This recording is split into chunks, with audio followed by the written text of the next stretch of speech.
Thank you for joining us this Friday, the 29th of July. I'm Sophia Mavridis, a market analyst with Bell Direct, and this is a weekly market update.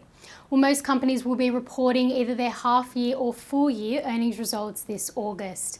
And these reports allow investors to assess how a company is performing and what their outlook is. These reports will give us an indication of share price movements, with prices likely to move higher or lower based on whether a company reports earnings that are better or worse than expectations. There are a few things to consider this August. Firstly, the Australian dollar has dropped. So companies that have global earnings, they represent approximately 30% of the ASX 200 market capitalisation. Now, Morgan Stanley think that these companies are in a good position to take advantage of the benefits of a lower Aussie dollar, as the weakening currency could provide some benefit to earnings in the second half of FY22. Another factor to consider is, of course, inflation, which we're hearing a lot about lately. Inflation and rate hikes have caused supply tightening and cost pressures across the board. So it is therefore likely that it's a factor most companies will be considering when reporting their earnings, and most importantly, what they believe investors can expect from the company in the future. Now, this week, a few companies reported their quarterly results. A big one was Rio Tinto, RAO, which reported weaker than expected half-year results, and the company has cut its interim dividend by 52%. The results were down on the prior first half, and this was reflective of the headwinds we've seen sector-wide, including cost inflation and supply chain constraints, as well as the floods.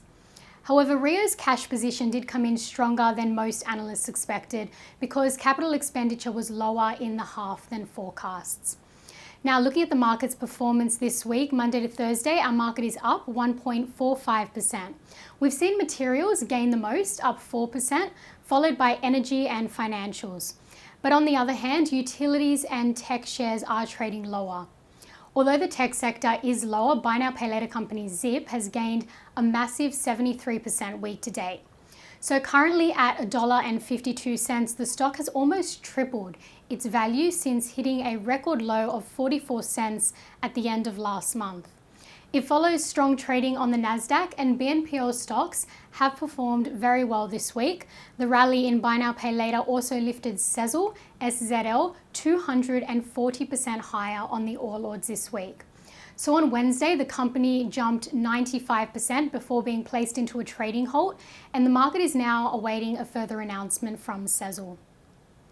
The most traded stocks by Bell Direct clients this week were Treasury Wine Estates, TWE, Sierra Retile Holdings, that's SRX, BHP, NAB, Lake Resources LKE, Zip, ZIP, and Pilbara Minerals PLS. Clients also bought into ANZ and Whitehaven Coal WHC, while took profits from Ramsay Healthcare RHC.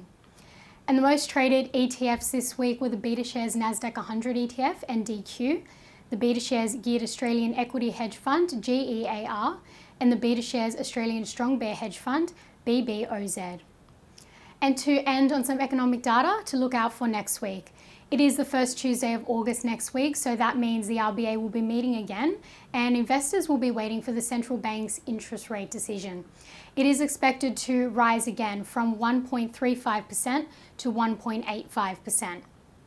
The S&P Global Manufacturing PMI will be out on Monday, and the Services PMI will be out on Wednesday. Then on Thursday, balance of trade data will be released, and on Friday, the RBA will release a statement on monetary policy. So a lot of economic data to look out for next week. And that's all we have time for today. I'm Sophia Mavridis with Bell Direct. Have a great day and happy trading.